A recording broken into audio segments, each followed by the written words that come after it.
নমস্কার বন্ধুরা, AJP creation with রান্নাঘরে আপনাদের সকলকে স্বাগত জানিয়ে শুরু করছি আরও একটি নতুন পর্ব। আজ আরও একটি মজাদার নতুন ইন্টারেস্টিং রেসিপি নিয়ে হাজির হয়েছি আপনাদের সামনে। আজ আমি বানাবো অনুষ্ঠান বাড়ির মতো পারফেক্ট মুচমুচে বেগুনি রেসিপি। চলুন তাহলে আর বেশি দেরি না করে রেসিপিটি শুরু করা যাক। আর রেসিপিটি শুরু করার আগে প্রত্যেকবারের মতো আপনাদের কাছে একটাই অনুরোধ, ভিডিওটা একটু স্কিপ না করে প্রথম থেকে শেষ পর্যন্ত দেখতে থাকুন এবং রেসিপিটি ভালো লাগলে অবশ্যই একটা লাইক করে চ্যানেলটিকে সাবস্ক্রাইব করে রাখার অনুরোধ রইল। রেসিপিটি বানানোর জন্য আমি এখানে একটা বড় সাইজের বেগুন নিয়ে নিয়েছি। এই বেগুনটাকে পাতলা পাতলা করে বেগুনি শেপে কেটে নেব, কেটে ধুয়ে রেখে দেব। এই পর্যায়ে বেগুনটা কিন্তু আমার কেটে নেওয়া হয়ে গেছে। দেখুন আমি কতটা পাতলা পাতলা করে কেটে ধুয়ে রেখে দিয়েছি জল ঝরিয়ে।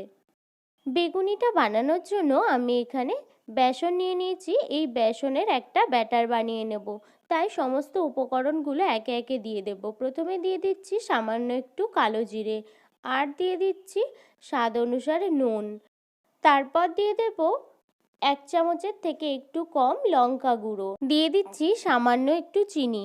তেলটা যাতে কম অ্যাবজর্ব করে তার জন্য এখানে একটু চিনি দিয়ে দিলাম। আর দিয়ে দিচ্ছি কালারের জন্য সামান্য একটু কাশ্মীরি লঙ্কার গুঁড়ো। সব শেষে দিয়ে দিচ্ছি সামান্য একটু পোস্ত। এই পর্যায়ে সমস্ত উপকরণগুলো আমার দেওয়া হয়ে গেছে। আমি এবার এই শুকনো উপকরণগুলোকে একটা চামচের সাহায্যে ভালোভাবে মিশিয়ে নেব। এখানে সমস্ত উপকরণ আমার মিশিয়ে নেওয়া হয়ে গেছে। অল্প অল্প জল দিয়ে একটা ব্যাটার বানিয়ে নেব।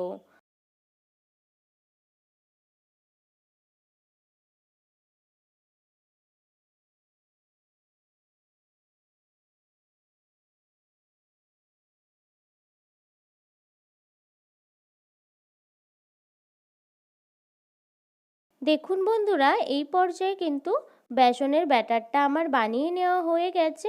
এবার ভালোভাবে কিন্তু একটু ফেটিয়ে নিতে হবে, তাহলে কিন্তু ক্রিস্পিও হবে বেগুনিগুলো আর ভালো ফুলবেও। বেগুনিগুলো ভেজে নেওয়ার জন্য আমি এখানে কড়াইতে তেল গরম হতে বসিয়ে দিয়েছি। এই পর্যায়ে তেলটা গরম হয়ে গেছে। এবার কেটে ধুয়ে রাখা, ভালোভাবে জল ঝরিয়ে রাখা বেগুনের টুকরোগুলোকে এইভাবে বেসনের ব্যাটারে ডুবিয়ে নিতে হবে। ভালো করে ডুবিয়ে তারপর এই গরম তেলের মধ্যে আস্তে করে দিয়ে দিতে হবে।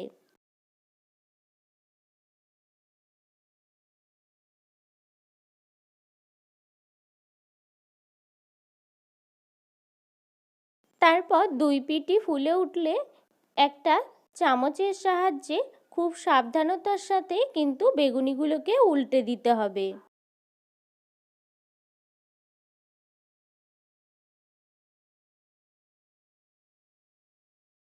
দেখুন বন্ধুরা, এই পর্যায়ে কিন্তু বেগুনিগুলো আমার ভালোভাবে ফুলে উঠেছে আর দুই পিঠই কিন্তু ভালোভাবে ভেজে নেওয়া হয়ে গেছে। আমি এবার তেল ঝরিয়ে তুলে নেব। বেগুনিগুলোকে আমার তুলে নেওয়া হয়ে গেছে। ওই একইভাবে ব্যাটারে ডুবিয়ে তারপর তেলে দিয়ে দেব, দিয়ে বেগুনিগুলোকে একইভাবে ভেজে নেব।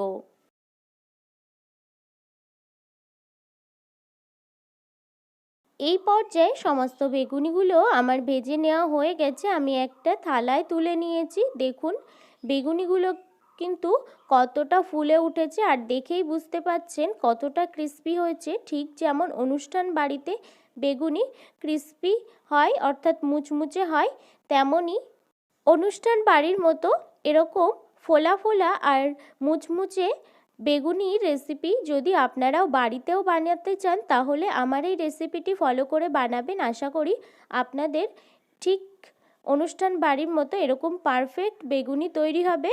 আমার এই বেগুনির রেসিপিটি যদি আপনাদের ভালো লেগে থাকে তাহলে অবশ্যই একটা লাইক করে দেবেন এবং কমেন্টের মাধ্যমে জানাবেন আমার এই রেসিপিটি আপনাদের কাছে কেমন লেগেছে, এবং বেশি বেশি করে শেয়ার করে আমার পাশে থাকবেন, আমাকে আরও উৎসাহিত করবেন। আর আপনি যদি আমার চ্যানেলের নতুন বন্ধু হয়ে থাকেন এবং আরও নিত্য নতুন ইন্টারেস্টিং মজাদার রেসিপির আপডেট পেতে চান তাহলে প্লিজ আমার চ্যানেলটিকে সাবস্ক্রাইব করে পাশে থাকা বেল আইকনটি প্রেস করে অল নোটিফিকেশন অন করে রাখবেন, যাতে সমস্ত ভিডিওর আপডেট আপনি ঠিক সময় পেয়ে যান। আজ এই রেসিপিটি এই পর্যন্তই। আরও একটি মজাদার নতুন কোনো ইন্টারেস্টিং রেসিপি নিয়ে আপনাদের সাথে দেখা হবে আরও একটি নতুন পর্বে। সবাই সুস্থ থাকবেন, ভালো থাকবেন এবং সাবধানে থাকবেন।